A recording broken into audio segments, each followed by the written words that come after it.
हरि हो तनी हमरे बात सुनी ना। का भइले बाबू बताबा। दिल के बात बा ए बाबा।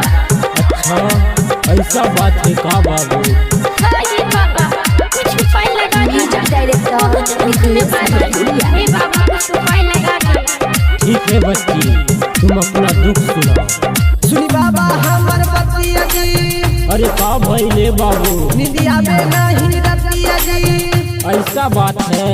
सुनी बाबा हमर बतिया जी। निंदिया में नहीं रतिया जी। अरे खुल कर तो बताओ। मारी मंत्र दी अच्छा सीधे पाँव पलट जाए। ऐसा बात है। ताबीज बना दी ओझा जी की रंगाया कपट जाए। अरे बाबू लब का मैटर है। ताबीज बना दी ओझा जी की रंगाया कपट जाए। ए बाबा कुछ करी ना।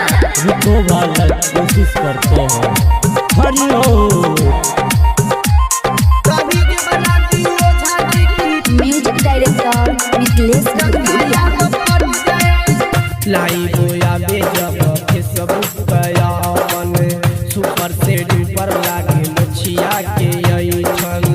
यार में पागल हो गया है का बच्ची।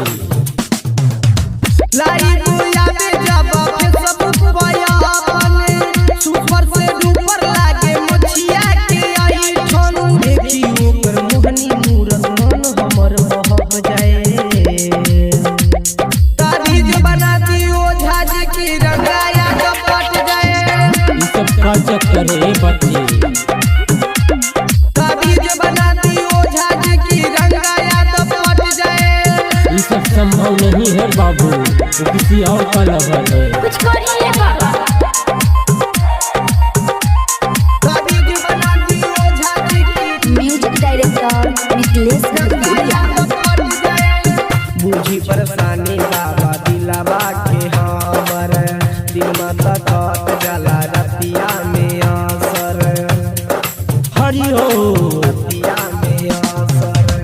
बूझी परेशानी बाबा दिलावा के हमर दिल में तकत जला रतिया में असर। नीति सोनी डाला बाबा जिंदगी से हमर हट जाए। ताबीज बना दी ओझा जी की रंगाया कपट जाए। ताबीज बना दी ओझा जी की रंगाया कपट जाए। अरे लो बच्ची तुम्हारा कल्याण हो गया। Magahi recording studio Samastipur Sheikhpura.